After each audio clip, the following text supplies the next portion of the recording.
What's going on, guys? Thanks for tuning in to another episode of the Red and Gold Standard podcast. My name is Zach Hernandez, and this evening I am joined by my co-host Matt Llewellyn. Matt, how you doing this evening?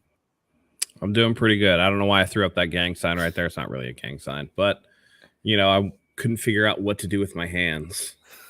So it's good to be back. It's been a while. I feel like I'm a little bit out of the loop. So let's jump right into it and see if I can get my sea legs.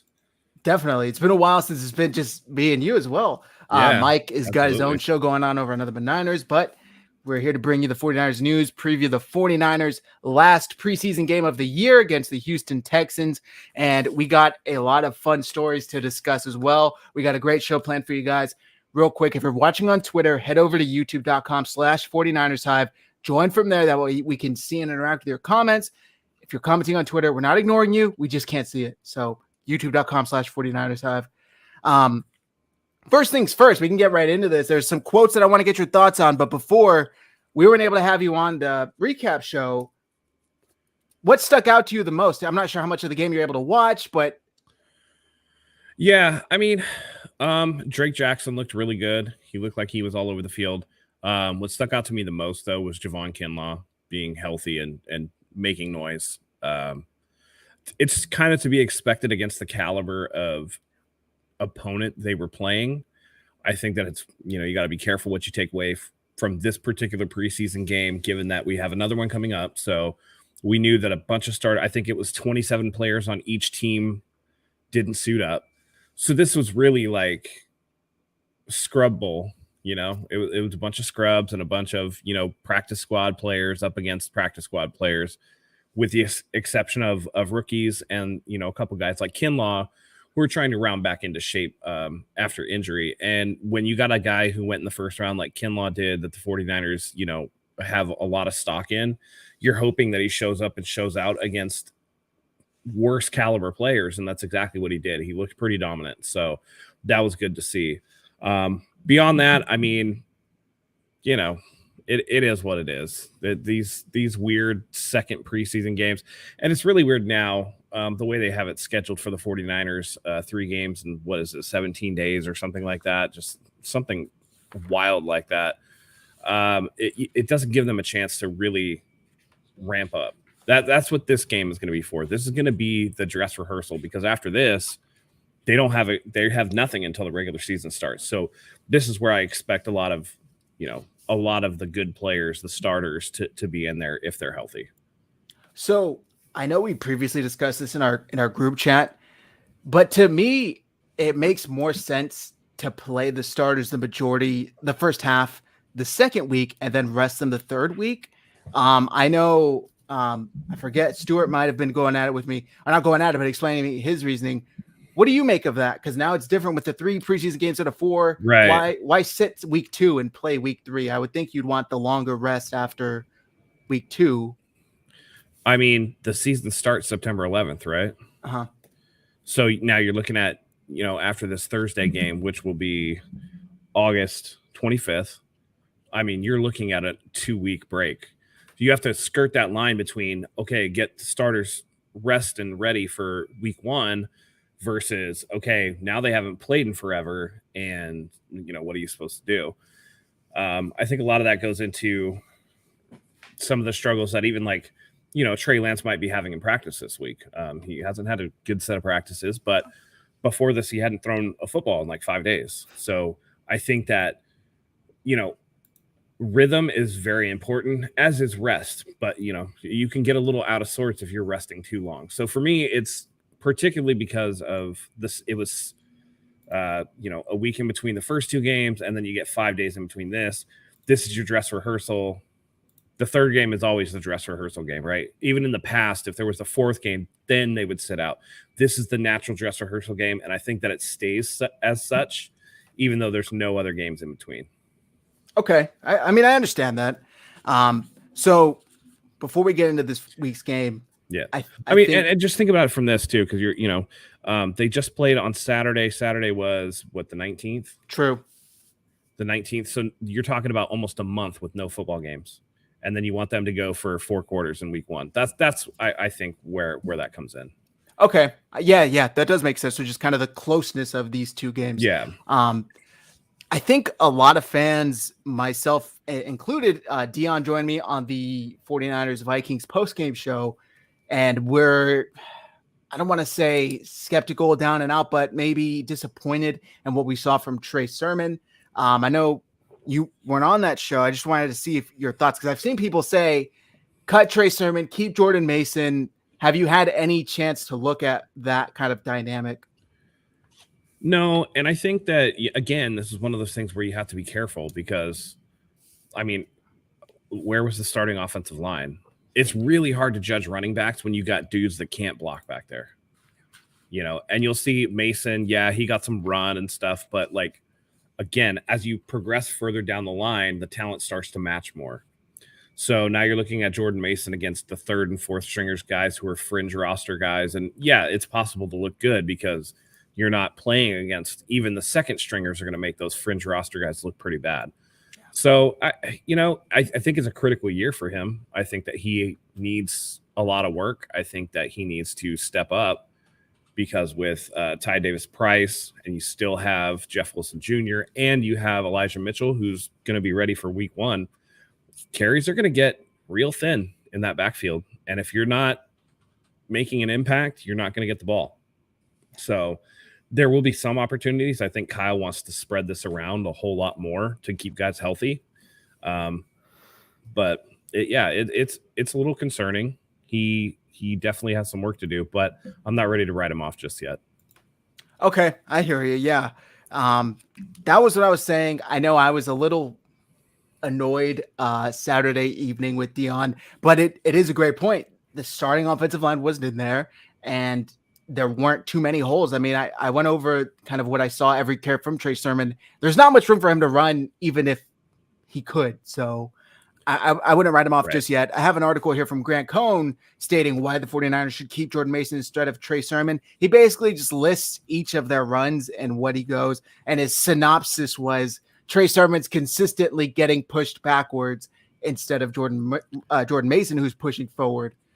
I mean, there's always the preseason studs that get cut. So I wouldn't read too much into it. Right. All right. Moving on. There's a pretty interesting quote here from John Lynch regarding Jimmy Garoppolo. We're not going to stay much on Jimmy Garoppolo. I know all of you guys are sick of it as we are. But he was on, I believe, KNBR, and they asked him, at what point do we just get to where you guys cut Jimmy Garoppolo instead of trying to hope a trade works out? And, Kyle Shanahan recently said that any scenario is possible. Well, John Lynch said, quote, yeah, I think we're getting pretty damn close. He responded on the Tolbert and Copes show, quote, from the beginning, I think our take has been that Jimmy's a good player. He's a starting quarterback all day long in this league. And I think proven to be a really good one. Just look at the record, look where he's taken us. And so with guys like that, you don't just give it away. And I think there's been some complications that have been chronicled with his injury. And the good news is that he's kind of come out of that and no one's really presented something that would make us jump as to now. So I think the options, not much has changed. The options are open, but like always, having some sort of deadline tends to force action on these things, and we'll see. And if not, I think everything's open. I'm just proud of Jimmy that he's handled it so well, like he has so many situations when he's been 49er. Here's the other thing that I do know is that we really have a great foundation of relationship. So whatever happens, I I've told him this, that I hope for the best for everyone. If he leaves, we'll always be grateful for what he brought here. And if he's a part of us, we'll forge ahead knowing we've got a really good player. This is the first time I've ever heard any 49ers, GM, head coach said, we're getting pretty damn close to a point where we might just cut the guy. Yeah. Because there's nothing out there for him. There's nothing out there for him. And they're holding on to him until closer to the season, because we all know what's going to happen, right? Jimmy's going to get cut and he's going to get swooped by Seattle immediately. And they're going to want him to start, and he's going to need time to learn that playbook. So if you go right up into the point of final cut down days, maybe in a week, or you wait until, I think they can wait until the day before the first game, right? And then you play Seattle week 2 for your home opener. And so even if you cut Jimmy right before week 1 and he's going to play, he has no time to learn the playbook. It's like a competitive advantage thing. Again, I think there are still some hangers on that think he's going to stay on the team, but he's not practicing with the team. He doesn't have a playbook. He's not traveling with the team. He's gone. I mean, everybody knows it. Everybody's going to stall out the 49ers. And I think that there might be a slight bidding war for Jimmy on the free agent market, because they know that the 49ers are kind of behind the 8 ball. They have no leverage. They have, it's no secret that they're going to get rid of Jimmy Garoppolo. So now it's just, do we wait him out and not give them anything and hope that we can outbid somebody, or what? And I think that's what's going on. Leonardo Cruz says, I hope the Giants swipe number 10 up before the Seahawks. Daniel Jones is throwing 77% in preseason, so I doubt that's going to happen. They should, though. They really should. It's been an interesting strategy, obviously. I don't think any of us, or I know for a fact, I didn't think we'd be sitting here August 23rd and Jimmy Garoppolo would still be a topic of our shows. He would still be on the 49ers roster. It's unfortunate the way this played out. I think John Lynch kind of said it best, where he talked about there's been some some problems with his injury that kind of messed things up. But he is healthy. Just cut the man, just cut him. I saw some people talking on Twitter that the 49ers are in the wrong here for keeping him this long in hopes that he can't learn a playbook. That's just the business. I mean, I'm not mad at the Niners for going about it this way. Yeah. So it is what it is. But I just thought that was interesting, because I haven't seen anyone high up from the 49ers saying we're almost at the point where we're going to cut him, basically hinting that unless something drastic happens, he's going to get released. Right. Yeah, that's easy for people to say, too, for holding on to him or whatever. But, all the 49ers have to do is be like, look, we gave Don Yee and Jimmy the opportunity to find a trade, and they're not bringing us anything. And we're holding out hope that we can at least get something here. So, all right. Got some quotes here from Kyle Shanahan's press conference today. I wanted to get your thought on. Real quick, I want to answer this question. Somebody asked me specifically, will Jimmy Ward be ready for week 1? Seeing these secondary injuries already. Them signing Tashawn Gibson today is indication that he will not be ready by week 1. I'm thinking like week 3 or 4. Unfortunately. Hamstrings are hard to come back from, and his is apparently pretty serious. Yeah. And he's on the wrong side of 30 now. So, So rookie Jason Poe has been starting to split reps with the ones with Aaron Banks. And Kyle Shanahan was asked about it. Asked if there's anything that anything to do with Aaron Banks, or is that just consciously that you've seen? Sorry, this question is worded really weirdly. Whether that's something to do with Banks or something that they want to see from Poe. And Kyle Shanahan just straight up said, no. Did he split it in the game? They said just in practice. And then Kyle Shanahan basically said, oh, well, the offensive line coach rotates those guys in there. I don't watch it like that. What do you make of that? Because I think that there's something there if Jason Poe is getting reps with the ones. Do you really think that that's just how the offensive line coach handles things? I mean, it could be. I think it's, when was the practice that he was splitting reps? Apparently today. Who knows? Who knows? Maybe they want us to get a different look. Maybe there's, some chemistry issues. We don't know yet. All I know is that I haven't been impressed with too many of the 49ers interior offensive lineman pickups, besides, Burford's apparently legit according to Trent Williams, and I believe him. So beyond that, I mean, I don't know enough. I was a big time West fan, and doesn't look like he's doing anything. So yeah. Well, speaking of Trent Williams, he also raved about Jason Poe. So this is a guy who might be able to get into the starting lineup and earn his spot. But this is per, I believe, 49ers web zone. And they're talking about, I was trying to get the article, author, Kirk Larrabee. He wrote about Trent Williams, raving about Jason Poe. And the quote is, "I can't speak for him to say whether he felt like he belonged," Williams said of Poe on Tuesday. "He always looked like he belonged. The confidence he plays with his attributes, the low center of gravity, his natural leverage. He's as strong as an ox and he's quick as a cat. So having those attributes, to me, I would assume he knows where he belongs." Williams seemed skeptical about Poe's listed height when it was mentioned on Tuesday. Is he actually 6'1"? Williams asked with a quizzical look. He wasn't sure if Mercer considered himself a college university. I didn't know. That has nothing to do with the quote. But when you're getting praise from Trent Williams, I think that speaks to your progress, because Jason Poe came in here definitely as an undrafted free agent. It looks like he's able to make the roster and possibly crack the starting lineup. You talked about West, you were really excited about, but it looks like Poe might be the one. So just wanted to throw that out there before we move on, because we definitely need all the offensive line help we can get.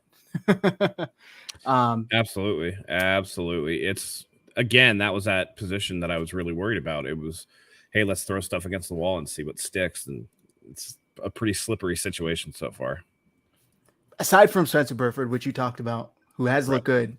We got some questions here in the comments. Leonardo says, "I hope Banks doesn't turn into a wasted second round pick. We need to see something." We do. Unfortunately, a lot of second round picks turn out to be wasted. That's just the nature of the NFL. Put pressure on Banks and Sermon. I agree. Bolts Nation 88. Matt, what's your prediction on Bosa's sacks this year? I got him at 21.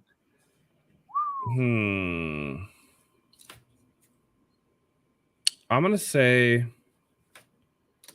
man, that's a good one. 17 games. I'm going to say 20 and a half.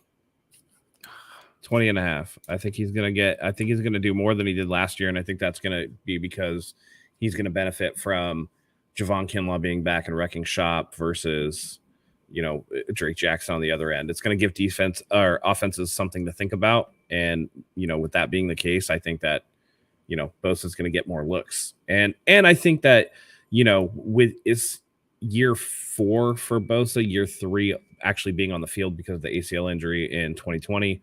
I think that he's going to start getting some of those superstar calls. I think that offensive linemen are not going to be able to hold him the way that they used to, and he's going to get the benefit. And without them being able to do that, his hand technique is so good that he's just going to pick up, a lot of sacks. Yeah. I'm Leonardo Cruz says, "I'm hoping Bosa breaks the sack record." I do too. That'd be sweet. Yeah. And he has potential to do it. I just didn't want to be such a homer for him that I was like, he's going to break the sack record. But that record's going down. It's 17. He was close. Now. Yeah, he was close. Joey, he has that dog in him. Trent Williams on Poe. Mike somewhere is punching the air because he hates that term. David Young, sure, it's fire, Zach. Thank you. This is actually on our merch site. So it's a new link. It's 49ershiveshop.com instead of shop 49ers Hive. Long story, but 49ershiveshop.com. You can grab it. Code RGS 15 50% off. All right, moving on. Who are you looking forward to seeing? By the way, sorry, before I just had to say this. Trayvon Diggs was ranked higher than Nick Bosa in this NFL Player 100.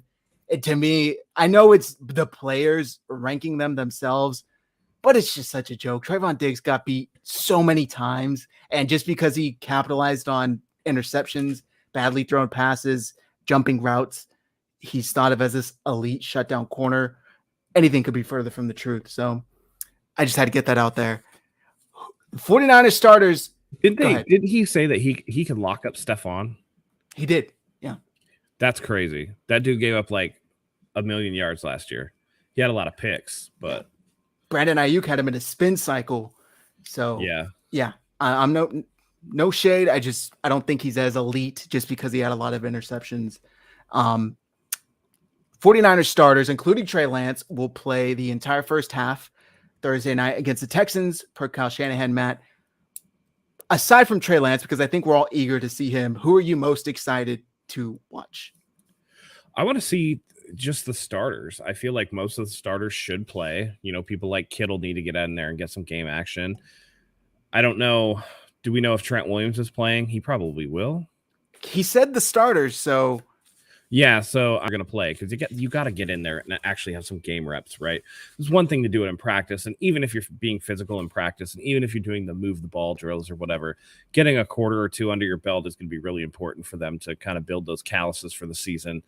So I'm actually really excited to see what the offensive line looks like with Trent Williams on there. You know what I mean? Yeah. So I agree. Because it's only going to get better once they start gelling, once they have some snaps together. And when you have Trent Williams on your side, anything is going to look a lot better.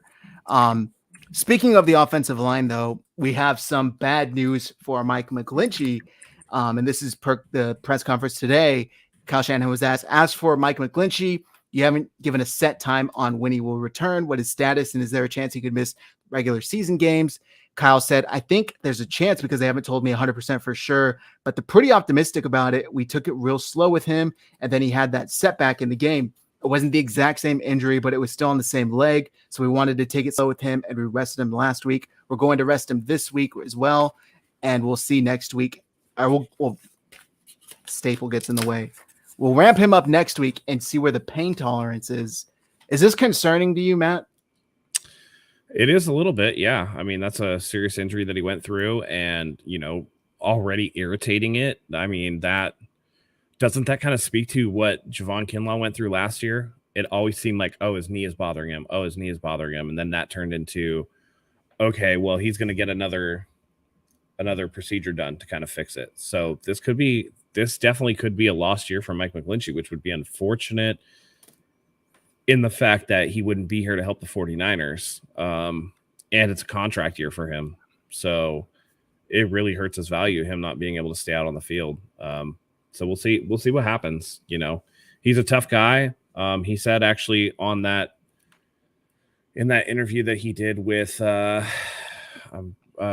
Graham, Brad Graham, that he had been playing with discomfort before the injury actually happened for like weeks. So we know he's a tough guy, but this is something that you can't mess with the quad. It's a serious injury, and I just don't. It's not good. Not good for a line that really needs those anchors. It's tough. The 49ers kind of, I don't want to say made their bed, but they made adjustments elsewhere. I think they were counting on Mcglinchey to be back and ready by now. Hopefully he doesn't miss any of the regular season, but if so, hopefully not much. We talked about, I asked you who you're most excited to keep an eye on. I'm excited to check out this starting secondary. Obviously without Jimmy Ward, he's not going to be ready yet, but there's been reports that Ambry Thomas isn't maybe a lock to make the roster, which I thought was pretty interesting because I thought he played progressively better towards the end of the season last year. But Kyle Shanahan was asked about him, and the question was, I realized that Ambry Thomas has been kind of banged up. Doesn't seem like he's taken that next step like maybe Diamador Lenore has this training camp. What's Ambry's situation, and what would you like to see more from him? And Kyle said, I just want to see him battle to make the team. The same with Demo, same with all these guys. After our two starting guys, we got some guys really competing, and that could go any way. I know Ambry wants to get out there and compete, but unfortunately he hasn't been healthy. He tried as hard he could to go last week. He definitely couldn't, and that's pretty obvious because he hasn't been able to go this week too. So we'll hold out hope that he can get a chance versus Houston, but unfortunately he has been hurt right now, excuse me. It's tough. Do you think that there's a real likelihood that he doesn't make the team after the amount that we saw him play last year? I thought that would be somewhat of a lock, but apparently it's not. Yeah. I don't know. It's tough, man. It's tough. You expect growth, you expect progression, and it's just not there. I mean, what do you think? Like, I still am. Where do you think it's gone wrong? Apparently, Kyle Shanahan was hoping to see more, and I missed the reports. I didn't know Diamador Lenore had a great camp. I didn't know that there's progress there that he was looking to see from Ambry Thomas that he hasn't. But But like I said, I thought he got better as the year went on last year. I did too. And he was like my guy from Michigan, Yeah. Like, I don't know. I know I messaged you guys that Diamador Lenore had some like serious like personal issues last year that probably, I mean, with what was reported, definitely affected his play.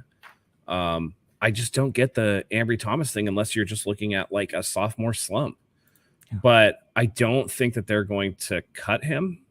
Year 2 on a third rounder is not typically where you cut somebody unless they're just horrific. And I don't think he can be that bad, right? I don't think so. I think I saw reports speculating that because Samuel Womack has kind of emerged and they really like, is it Quantrez Knight as an undrafted free agent, that therefore Ambry Thomas's roster spot could be in jeopardy. I like Samuel Womack. I would still keep Ambry Thomas over Quantrez Knight and Kadar Holman. I don't know. I think it's a little bit of speculation at this point. I still think he likely makes the roster, but I just thought it was interesting that that's kind of being put out there by the head coach. Nice to hear that Demo's making improvements though. Yeah. I mean, we were so high on him coming out of camp last year, right? Like it was like, he was the guy that we thought, okay, we hit on this guy in the draft. It's just, it's weird. The Ambry Thomas thing. I don't know.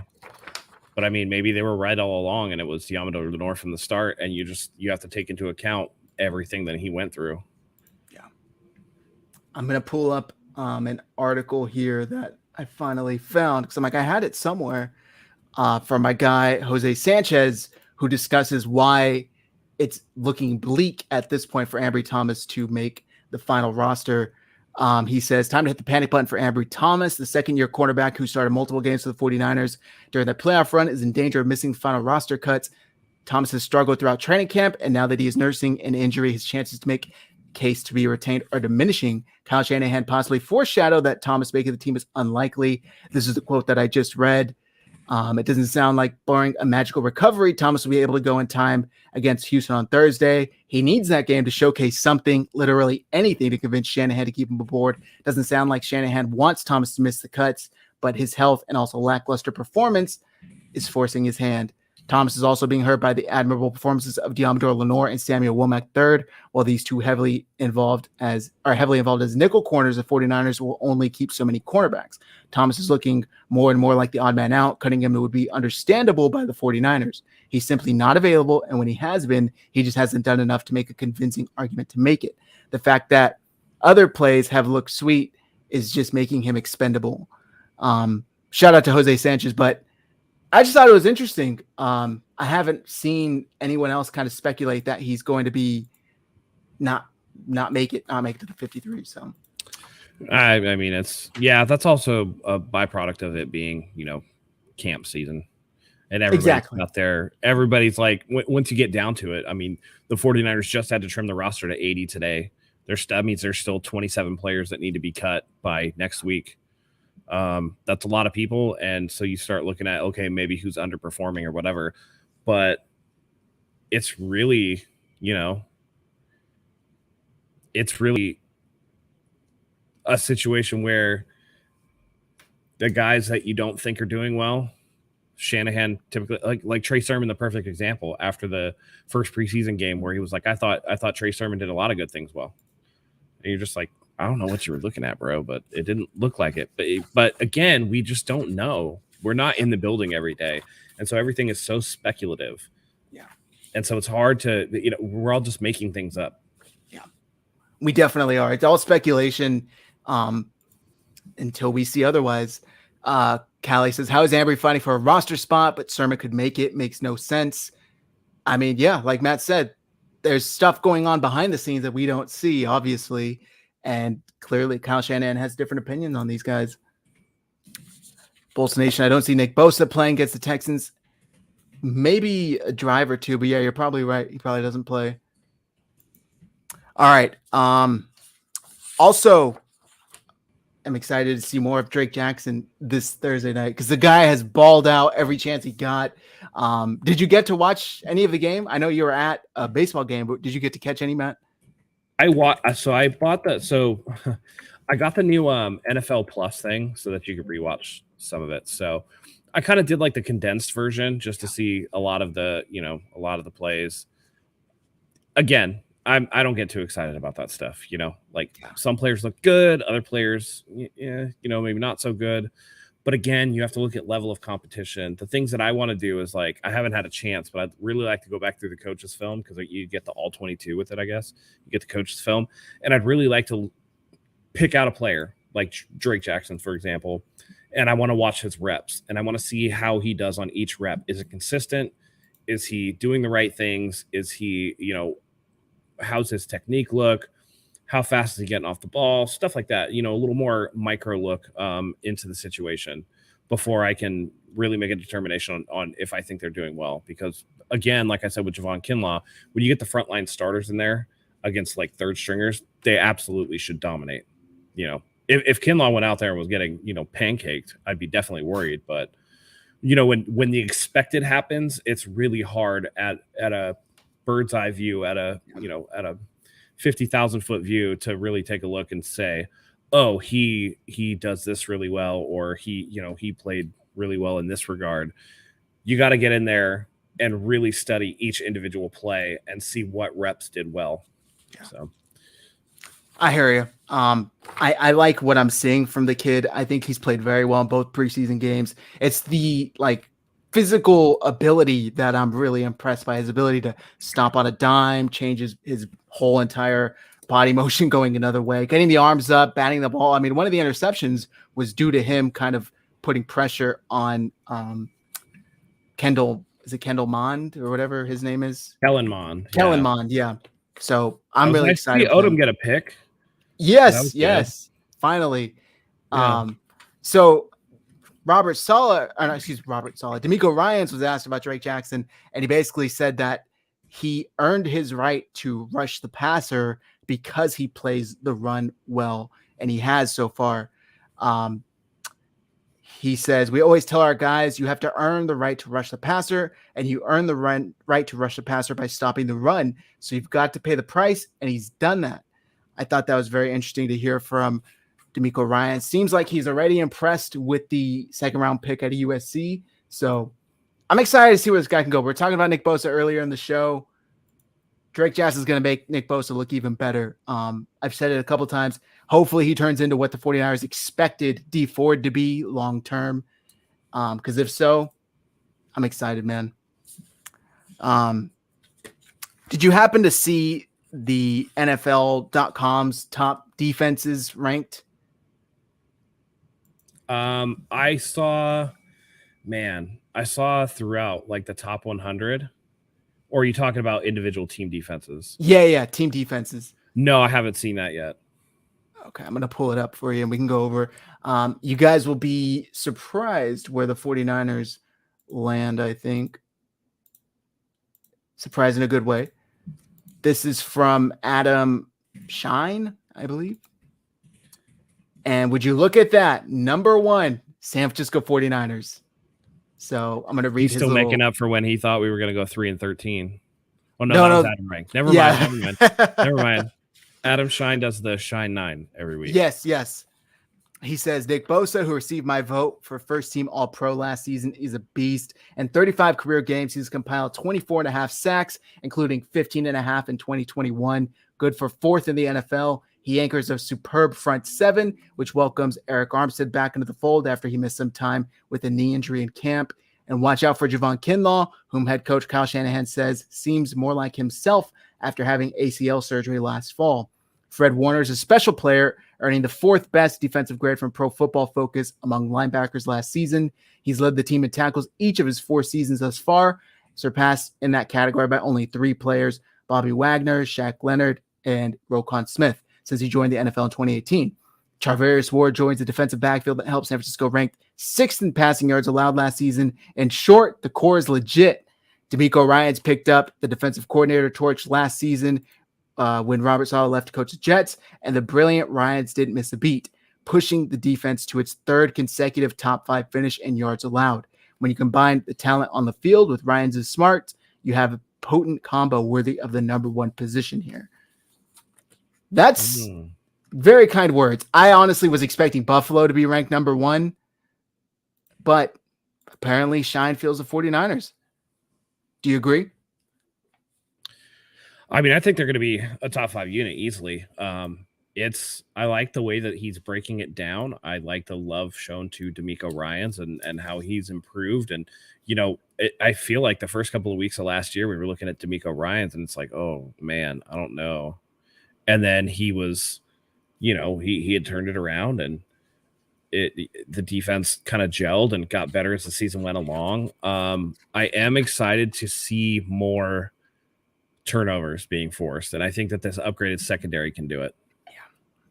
And we've seen it this offseason. Finally. Yeah, I mean, we've heard reports of it too, right? Yeah. I think it's funny. I think it's funny that, it's like Trey Lance threw this pick, Trey Lance threw that pick. And it's like, I mean, is that all on Trey Lance or is some of that just because his defense is finally making plays? They're doing a great job. So I agree. I think that the 49ers defense is legit. And I think that going to be even better this year, which is kind of scary to think, to be honest, for opposing teams. But like you said, you added Charvarius Ward, you draft Drake Jackson, who by all accounts likely would have been a first-round pick if USC had just been a little more competent. And they're already solid. They're already really, really good. So I think the interceptions are the last kind of piece to this puzzle. And once those come in, this defense will be legendary.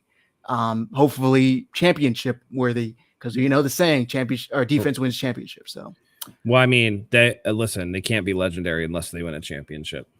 Yeah, that's agreed. The rules. I didn't make them. Agreed. All right, what to expect from Trey Lance Thursday night? Playing a whole half of football. Yeah, I expect there still to be some ups and downs. I would just like to see I would like to see him just show improvement from what we've seen in week 1, where he had a little bit of issues. There were those 2 passes that were a little off target. I want to see how he progresses with ball placement. I want to see how he progresses through the offense. Are there different wrinkles that they're putting into the offense? As you get closer, of course, they do a little more install. It becomes a little less vanilla, still pretty vanilla, but yeah, I'd really like to see how he, because he's smart. I feel like a lot of his mistakes are going to be with ball placement. So how that goes is going to dictate what we see out of Trey Lance. Yeah, and I'm interested to see if these deep shots continue. Is this Danny Gray bomb a real thing, or is this like a Trent Sherfield thing that we saw last preseason where once week 1 hits it, we don't see it again? I want to see that deep passing game. I want to see him be accurate, like you just said, and just make good decisions. And please get down when you're about to get hit. We have a question here from DJ Malone. Weird question to ask, gentlemen. If D'Amico were to get a head coaching gig somewhere else, who would be next in line to be DC? I mean, you have to think Coach K at some point. That's the first thought that came to mind. Yeah. Let me pull up the 49ers. It has to be. He's done. I mean, that defensive line is so stacked all the time. You would think it would have to be him. And on the defensive side too.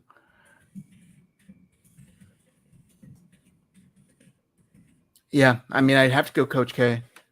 Johnny Holland, possibly, but I just think that the track record is there. Yeah. And I've heard a lot of things about Daryl Tapp, who is apparently the assistant defensive line coach. He would probably take Coach K's spot. But I've heard the same. Yeah. Unfortunately, he doesn't go anytime soon, but he was already getting looks last year. So 49ers might not have too much longer with him as their DC. What is it about the 49ers that just breed these defensive coordinators? I think that, well, it's interesting. I think that part of it is that maybe Kyle is so good at scheming offense and working against defenses that he recognizes when people actually have talent at what they're doing. Yeah. So it's kind of like you recognize, he's good at developing offensive talent too. I mean, obviously we've seen McVay and we've seen, LaFleur and now, and so you recognize in yourself something, and then you recognize your counterpoint as well. So you recognize the yin to your yang, and I think that that's part of it. I think that that's why he can build such a good staff, and I mean, and then everybody networks too. Yeah. So yeah. DeMarcus Dixon says Holland because Kusurek doesn't want to be a defensive coordinator. Well, I don't know if that's something he's previously said. I'd be interested to see him turn down the job here with the Niners because I know had some issues elsewhere in his career, but I think he's really enjoying his time here, and he's gotten a little bit of fame because everybody knows Coach K. But yeah, so he said that last season. Well, it'd be interesting to see if he changes his mind. Yeah, for sure. For sure. Bolts Nation 88. What's the biggest home game for the Niners? Rams on Monday night? Oh, man. Buccaneers? I mean, Rams is a big one. In prime time, that is a big one. Let me pull up. I have their schedule as my desktop background. The game we're going to is a big one. That is a big one. Yeah, I would say that's a big one. I would say Chiefs. Chargers, November 13th in prime time is a big one. Yeah. Chiefs is also a big one. I think that because of how late it is in the season, I'm going to go with Tampa Bay because that's another playoff team. Really, in week 14, you're coming down to those last little playoff spots. We're going to know real quickly. The Rams game is an important game early. Don't get me wrong. But I think that, it's definitely one of those. It's definitely one of those where later in the season, as you see the playoffs start to take shape, you figure it out. Yeah. Yeah. I mean, the Niners play the Rams. What is it? Week 4 and like week 7 or something like that. Week 8. So pretty early on, first half of the season, you've already played both of your games against the Rams. So, like you said, that is a good explanation. Those playoff games or those games have playoff seeding, playoff implications. Buccaneers. I guess out of the last 6, I was going to say the Seahawks, but that's not really a fun game anymore. Shouldn't be. Dolphins and the Dolphins come to town. That will be interesting just because we get to see Mike McDaniel, a lot of ex-49ers. So, right. Got week 14 circled on my calendar. Is that the Bucs game? Week 14? Week 14 is the Bucs game, yeah. Matt and I and Mike will be at that game. So if you guys are going, come say what's up. Yes, sir. Rams rivalry producing good games. The 49ers, we talked about this last year, Matt. Like 5 of the top 10 games last year involved the 49ers, if I remember correctly. So they just play these excruciatingly tough games, which are great when you're watching after and you already know the Niners won. But during the game, oh man, your chest. I mean, I'm just looking back on that Green Bay game, the anxiety and just the pressure watching that game was tough. We're sweeping the Capitals. Have you noticed I don't know if it's spin, but it's interesting to see the media now is basically in agreement that the Cardinals will finish 3rd overall in the NFC West. Have you noticed that? Yeah. And a lot of the big media is doing that. I saw Cowherd's thing today. He switched them. And I mean, you're looking at DeAndre Hopkins being out for 6 games. You're looking at all of the noise that went on through the offseason. I still think that, Cliff Kingsbury is not a good head coach. I just don't see it. I just don't see the talent on that team. And if your only question mark for the 49ers is Trey Lance, I mean, there's enough around. If you stack it roster for roster, the 49ers are just better. Yeah.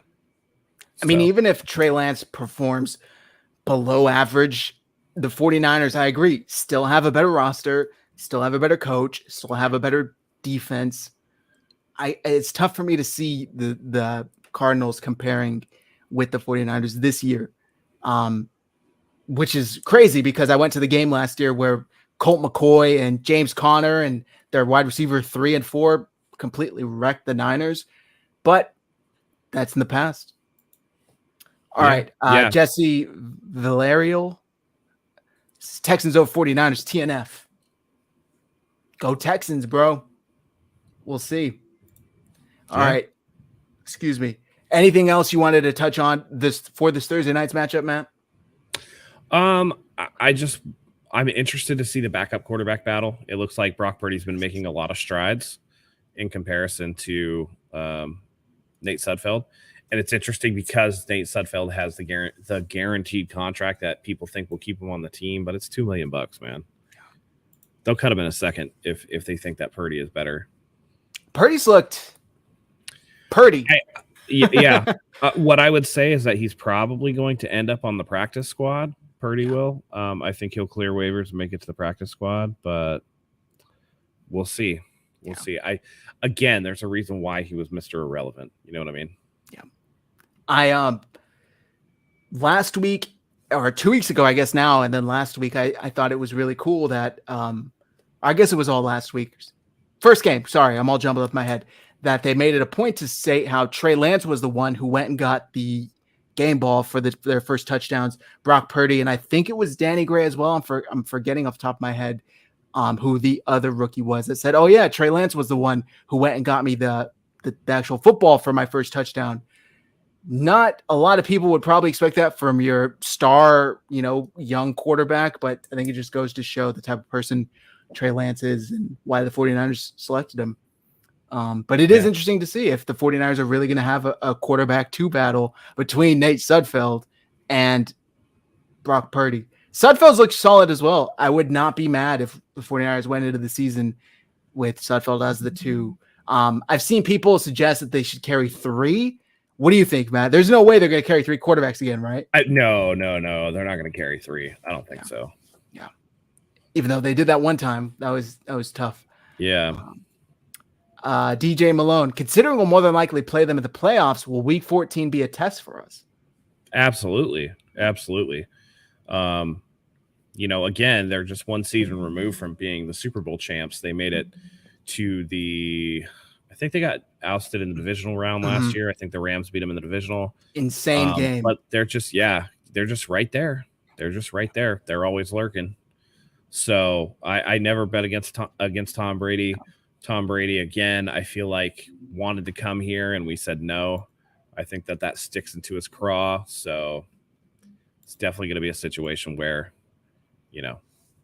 we're looking at that as a real test for the playoffs. And it's going to be a good pressure situation for Trey Lance. I mean, every great quarterback that he's going to go against this year is going to be a good test for him. And I will say, though, the Bucs, hopefully they have enough offensive linemen even healthy by then, because their offensive linemen are dropping like flies. It is insane. I mean, knock on wood. Yeah, DJ Malone says it here, and they're losing offensive linemen to injury.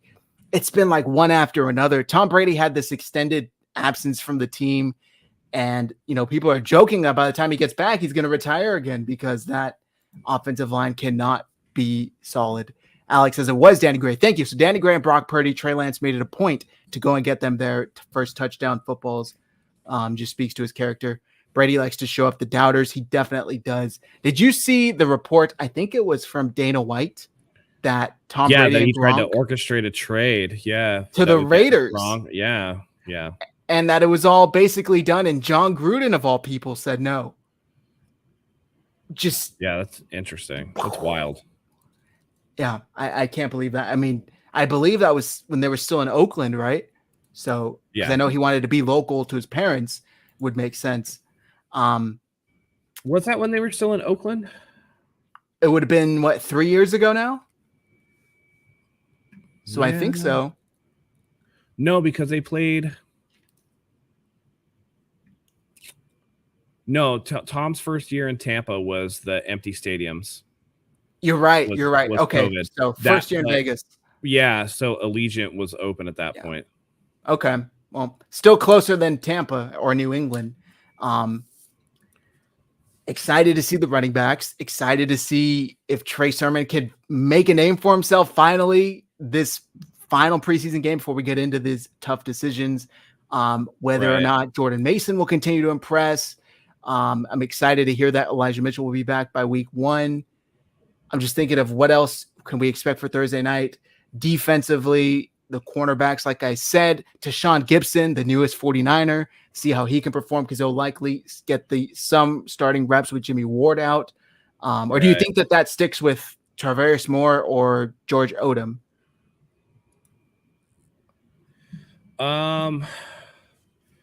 Man, I'm excited for Tarvarius Ward. I think he's going to do great things. I mean, that's got to be the obvious answer, right? Charizard. Yeah. Everybody wants that OG Charizard. Yeah. All right, guys. With that said, I think we're going to wrap things up. But first, we have to thank our sponsors. And we got some new cool graphics. Where's the stamp? We'll do the stamp first then. Yes. You can now buy gold for as little as $50 a month, guys. Click the link in the description and start buying gold today. You no longer have to fork out hundreds of dollars to get your gold. Matt calls it a stamp because it's little. You get 2.5 grams discreetly sent to you in the mail. Shout out to Acre Gold for sponsoring the Red and Gold Standard podcast. Click the link in the description. Start buying gold for as little as $50 a month. With inflation being at record highs, put your money in something that holds its value like precious metals. Again, link in the description. Acre Gold for as little as $50 a month. Jump on it now because it's going to go up. Next, we have to shout out the 49ers legend, Terrell Owens. 81vino.com. Use promo code Hive for 10% off your entire purchase. The 49ers great has made his name in the football business, obviously, but now he is venturing into the wine industry. Check out 81 by Terrell Owens, 81vino.com. Promo code Hive, free shipping on 2 or more bottles and 10% off your entire purchase. Shout out to 81 Vino and Terrell Owens. And last but not least, we have this lovely book behind me, Sports Illustrated, the San Francisco 49ers at 75. Click the link in the description. You could save 30% off your entire purchase using promo code 49ers30. It's got the entire history of the 49ers, pictures, articles. It's hard for me to flip through this so you guys can see, but it really is. It's amazing. And it's hardcover as well. So you're not getting some cheap little book. Sports Illustrated, San Francisco 49ers at 75. Again, promo code 49ers30. Shout out to all of our sponsors. Go support them, guys, because they support us. Matt, any final words you want to get in here before we wrap things up? Yeah, we didn't do our traditional. I mean, I know it's not a regular season game. Oh, we didn't do our predictions. We got to do our predictions. Come on now. If somebody We're back, gets the baby. score, yeah. We are back. Also, it's been a long time. Yeah, it's been a very long time. Saturday night, when Dion and I were on, we were talking about the return of Victory Monday suits. I'm so excited to bring those back every Monday. If the 49ers win, your boy will be in a red tie with a gold tie clip. So expect that. Follow our Twitter to see that. Unless they play Monday night and win, then it'll be Victory Tuesday. Yes, exactly. This last week was actually a Victory Tuesday a week ago because I was in the office on Monday. With all that said, predictions. Yes, so let's do because it's preseason, let's just do an offensive standout player, a defensive standout player, and then final score. Okay. All right. Offensive standout player for me. I'm going to go with Brandon Ayuk. And I think he's had a tremendous offseason by all the reports, developed that chemistry with Trey Lance. We haven't seen him all preseason yet. He's going to play hopefully a full half. And I think we're going to see that chemistry in action Thursday night against the Texans. And I'm going to say Brandon Ayuk. And I'll throw a little extra. I'm going to say he's going to have 4 catches for 110 yards and a touchdown. Okay. I mean, the obvious answer to go with is Trey Lance because, even with their starters out there, the Texans are going to be probably one of the worst teams in the league this year. But I'm going to go with Danny Gray. I think that Danny Gray catches 2 deep touchdowns this week from Trey Lance. I'm going to say he has 3 catches for 120 and 2 touchdowns. It would have been tough for us to pick wide receivers last year just because of Jimmy Garoppolo, but we can confidently do it this year, and I love it. All right, on defense, I'm going to stick with my guy, Drake Jackson. I think he's going to ball out. I think he's going to have a sack and a forced fumble. He's gotten better each week. The first week, he kind of had to leave early with that shoulder stinger. Yeah. Last week, he played the whole game or most of the game and looked very, very good. I think he's going to continue to impress, and the rookie looks great. There you go. I mean, listen, we knew what it was last year. We know what it is this year. Every time the 49ers play, if this man is playing until it happens, Nick Bosa, 3 sacks and a forced fumble. You knew it was coming. It's still here. It's going to happen. I'm going to speak it into existence. So for me, Nick Bosa, and even if he doesn't get all, obviously he's not going to play long enough to get those numbers unless, I mean, the Texans are really bad, but I just want to see a couple of reps from him. So it's going to be exciting to see him back out there. Yeah, I agree, man. All right. Off. Oh, no. We already did offense. Final score prediction.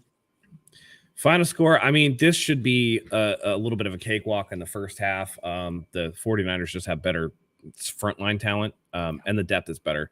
So I'm going to say the 49ers win 24-10. I also have 49ers 27-13. Similar score. Yeah. Last preseason game, guys. We have officially made it through the offseason.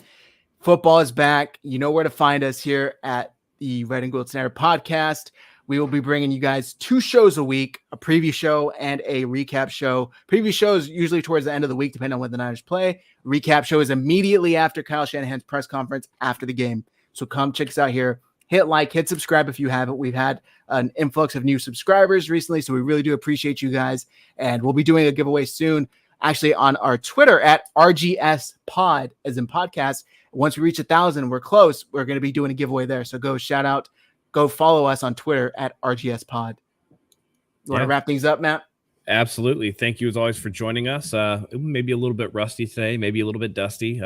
We brushed ourselves off. We're going to be bringing the heat for the rest of the season. So thank you as always for joining us. We love having you here. And until next time, go Niners.